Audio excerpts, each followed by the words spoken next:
Anda masih bersama kami di Breaking News Kompas TV. Saudara, informasi dari Kementerian Perhubungan, pesawat ATR 42500 yang hilang kontak di kawasan Maros, Sulawesi Selatan ini adalah pesawat buatan tahun 2000 dengan nomor seri 611 dan melakukan penerbangan dari Yogyakarta, Bandara Adi Sucipto, menuju Makassar, Bandara Sultan Hasanuddin.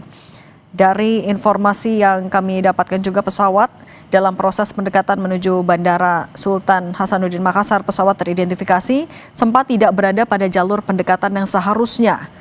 Dan fakta ini ataupun informasi ini akan kami juga bahas bersama dengan pengamat penerbangan Gery Suyatman. Pak Gery, masih bersama kami, Pak? Ya, masih, ya. Pak Gery, ini ada rilis terbaru dari Kemenhub. Disebutkan kalau dalam proses pendekatan, pesawat teridentifikasi tidak berada pada jalur pendekatan yang seharusnya. Sehingga dari Air Traffic Control memberikan arahan ulang kepada awak pesawat untuk melakukan koreksi posisi. Ini juga apa yang bisa menyebabkan hal seperti ini, Pak, sebenarnya?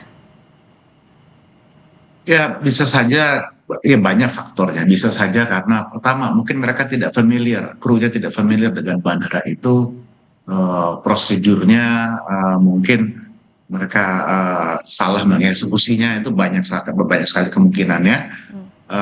Namun memang itu memperlihatkan bahwa ada beberapa faktor yang kita bisa persempit ya. Jadi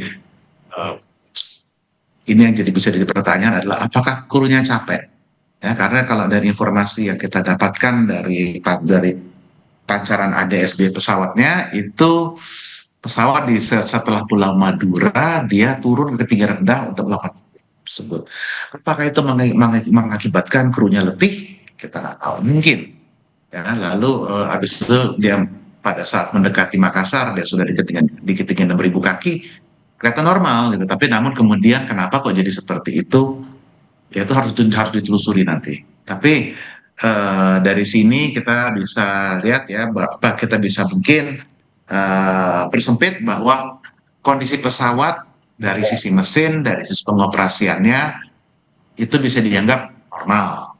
Tapi kalau dari sisi navigasinya itu nanti harus melalui proses investigasi. Lalu apa yang sedang dialami oleh krunya, mereka sedang berbicara mengenai persiapannya, apakah mereka menemukan hal yang aneh atau tidak, itu nanti dari black box-nya juga. Jadi kita ya hanya bisa sampai situ untuk sementara dengan informasi apa yang bisa kita lakukan di publik. Gitu. Oke, kalau untuk investigasi ini, Pak, butuh waktu berapa lama biasanya untuk menentukan ya dari ketika, sekarang pencarian selain untuk 11 orang yang menjadi penumpang maupun juga kru kan juga mencari black box. Nah, untuk investigasi menelusuri penyebabnya apa, ini biasanya butuh waktu berapa lama, Pak? Yang pasti pertama mencari korban, mana bisa diselamatkan, mana yang tidak, tetap harus di-recover. Itu dulu, setelah itu baru mencari black boxes-nya. Setelah black box ketemu, itu nanti harus di-download, di-decode. Nanti dari situ dalam waktu 1 bulan setelah hari ini, itu KNKT bisa mengeluarkan interim report. Interim reportnya berupa Imam Wibowo ya, kalau nggak salah ya? Berupa temuan fakta yang ada selama ini tapi belum masuk ke analisa. Nah, dari situ baru 12 bulan setelah kejadian baru bisa dikeluarkan final reportnya gitu. Kenapa, faktor-faktor analitiknya apa, secara menyeluruh apa yang sudah diinvestigasikan oleh KNKT.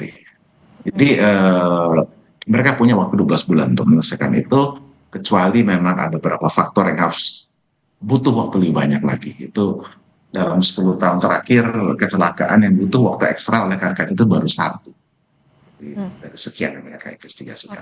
Oke, Pak Gery, tim SAR kan menerjunkan 1 unit heli Karakal juga, tapi dengan kondisi cuaca, kalau tadi kata Kak Kansar, cukup mendung, bahkan beberapa hari ini juga sering hujan, kemudian target pencarian ada di area pegunungan. Ini apa yang juga harus diperhatikan oleh tim SAR agar ya pencarian bisa maksimal, tapi juga tidak membahayakan tim SAR yang sedang bertugas? Ya, ini yang memang sangat disayangkan dalam setiap operations SAR ya.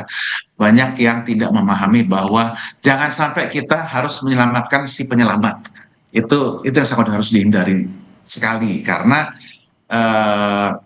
kita harus bisa melakukan pencarian tanpa menambah korban. cuaca tentu menjadi tantangan. Indonesia bukan tempatnya gampang buat itu ya. Di kita di ketinggian 600 meter aja awan sudah tebal, apalagi di pegunungan. Tentu nanti akan ada banyak faktor harus dipertimbangkan oleh SAR.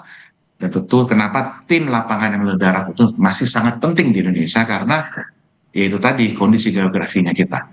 Jadi tentu mereka akan mencari, saya cukup yakin tim SAR akan berupaya sebaik mungkin, tapi juga mereka punya batasan dari sisi keamanan dan keselamatan. Oke. Pak Gary Suyatman, pengamat penerbangan, terima kasih sudah berbagi bersama kami di Breaking News Kompas TV. Sehat.